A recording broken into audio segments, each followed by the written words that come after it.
The Treaty of Nicaea, in which the heads of Christendom gathered in Nicosia, in that period of time, 324 years after the passing of Jesus, or after Jesus was raised to the heavens, that they gathered together to put together a creed and a doctrine that would redefine Christianity.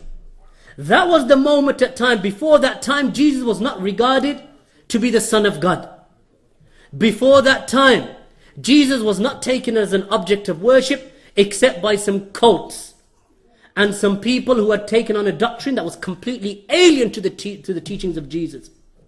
There was no concept of things such as the death and the resurrection of Jesus Christ. No such concept. How can a group of people come 324 years after? And remember, this is the same group of people who a few centuries earlier were responsible. These Byzantians. That these were the same group of people that were responsible for the persecution of the followers of Jesus Christ. That they used to kill the Christians in North Africa. They used to torture them and pull them apart with horses. One horse taking the arms, rope tied to the arms, another horse rope tied to the legs.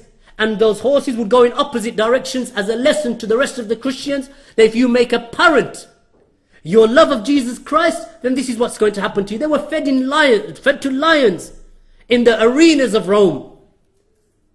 In Rome and in those places, in Carthage and other than them, in Alexandria, in North Africa, wherever the Roman Empire had spread, anyone taken to the teachings of Jesus Christ was tortured and persecuted. Then as Christianity infiltrated the Roman Empire, and Rome itself came under attack by the barbarians, and then Rome decided itself to split itself into two empires, a Western Empire and an Eastern Empire. And thus out of that came Byzantia, or the Byzantians. And then they were the ones who entered into Christianity. Emperor Constantine and other than them, after which is named Constantinople. Those very same individuals who fought against Christendom and fought against the message of Jesus Christ redefined Christianity. And they rewrote the message of Christianity.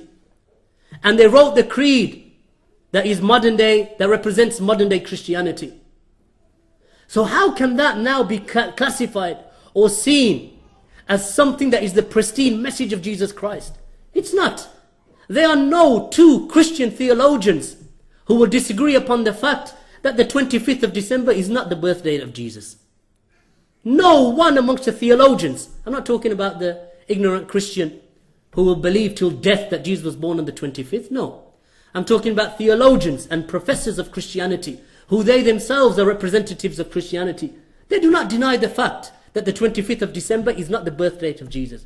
And likewise, they do not disagree upon the fact, and they are agreed, that Easter is not the death date of Jesus, so-called death date and resurrection of Jesus. They do not agree upon that. So therefore, Christianity is based upon these fallacies that are known to many Christians. So when the Muslims come along, and they say that we are not a religion of Arabs, nor are we a religion of Pakistanis, nor are we a religion of Bangladeshis, nor are we a religion of Indians, though you begin to think living in this country that it is. But it is not. It is not a religion just for Africans. It is not a religion just for Palestinians. Rather, Islam, that it entered into every part of the world. Its empire, when Islam spread, and there is a misnomer that is said that Islam was only spread by the compulsion with the sword.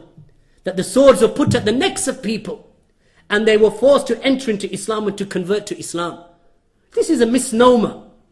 And this misnomer and this fallacy is established by the fact that Christian communities have lived in Egypt, which was conquered by the Muslims within a decade of the passing away of the Messenger of Allah, Muhammad, may the peace and blessings of Allah be upon him, that the Christian communities have remained in Egypt from the time of the Messenger Muhammad up until this day of ours. Christian communities have remained in Yemen. Jewish communities have remained in Yemen from the time of the Messenger till this day of ours today.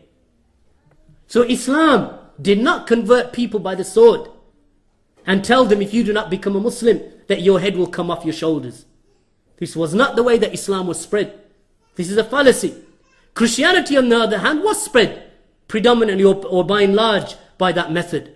And that's why during the Crusades, the streets of the Islamic cities and towns and villages across the stretch of modern-day Syria, Palestine, Lebanon and Jordan, that those streets and those the streets of those villages and towns were flowing with the blood of Muslim children, women, young and old, because they actually believed that the blood of the heathen had to be spilt in order to regain the Holy Lands. So history, if one was to read it, that Islam entered into Spain within 100 years of the passing away of the Messenger Muhammad, may the peace and blessings of Allah be upon him. Within 100 years, Islam was already in Europe. By the year 1492, that the Muslims were at the gates of Vienna, which is Europe, which is one of the center points of European civilization. Hungary, Yugoslavia was predominantly Muslim. Spain, the whole of Spain, almost, except for its northern part, Cordoba, which is in fact the place where many of you brothers who are Muslims and sisters who are Muslims have maybe heard of the scholar Imam al-Qurtubi from Cordoba in Spain, the great explainer and the commentator of the Quran. When the rest of Europe was still in the dark ages, libraries, universities, streets, street lamps, sewage systems were established in Spain, whilst the rest of Europe was still in darkness and living in the Middle Ages or in the medieval times. This is what Islam brought. Islam brought civilization. People from all different cultures and all different colors and creeds embraced Islam, and they entered into Islam due to the justice of Islam. And that's why when Sa'ad ibn Abi Waqqas, one of the disciples of the Messenger Muhammad, when he came to the emperor of Persia, what did he say to him? That we are calling you from the enslavement of men to men, and from the restriction and the tightness of this world, to the worship of the Creator Allah, and to the vastness of this world and the hereafter. This is what Islam calls to.